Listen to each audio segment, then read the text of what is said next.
एक गांव में एक सुखी परिवार रहता था। उस परिवार में 3 भाई और एक बहन थी।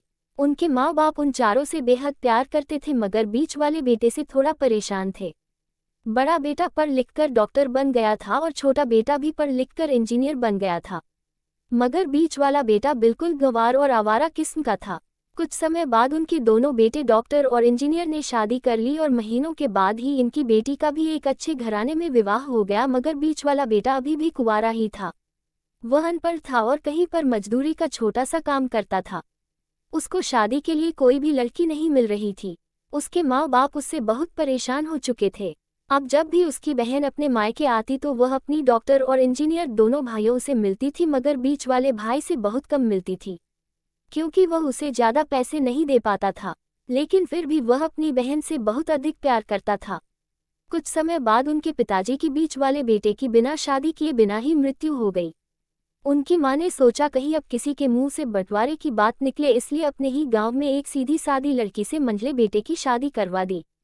शादी होते ही न जाने क्या हुआ, अनपढ़ बेटा मन लगाकर काम करने लगा और पहले से कहीं ज़्यादा मेहनत भी करने लगा।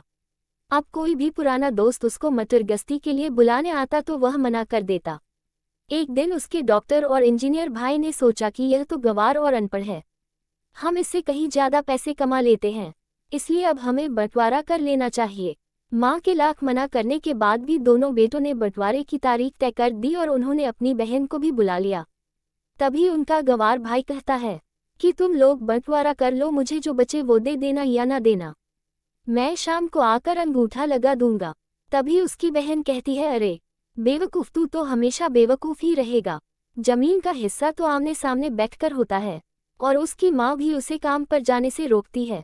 उसी वक्त वकील भी वहाँ आ जाता है और कहता है कि आपका सारा हिस्सा मिलाकर 10 बीघा जमीन और एक मकान है। अब ये बताओ किसको कितना हिस्सा देना है, मैं उसी हिसाब से कागज़ बनवा दूंगा।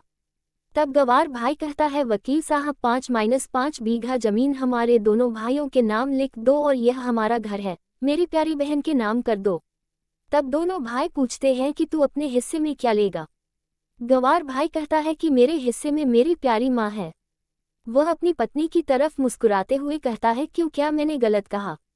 उस गंवार और अनपढ़ की पत्नी अपनी सास से लिपट कर कहती है, माँ से बड़ी वसीयत क्या होगी मेरे लिए।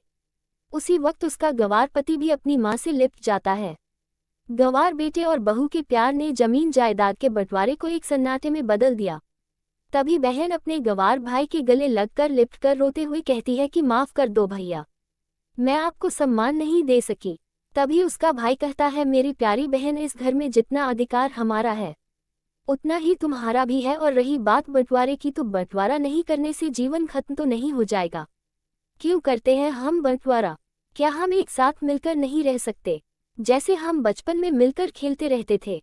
एक साथ मिलकर रहने को ही तो कहते हैं एक अच्छा परिवार, और उसके परिवार को संभालती है एक माँ। तभी उसके दोनों भाई भी बहुत शर्मिंदा होते हैं और वह बंटवारे के सभी कागज़ फाड़ कर फेंक देते हैं, और उस दिन के बाद से उनका पूरा परिवार खुशी खुशी एक साथ रहने लगा।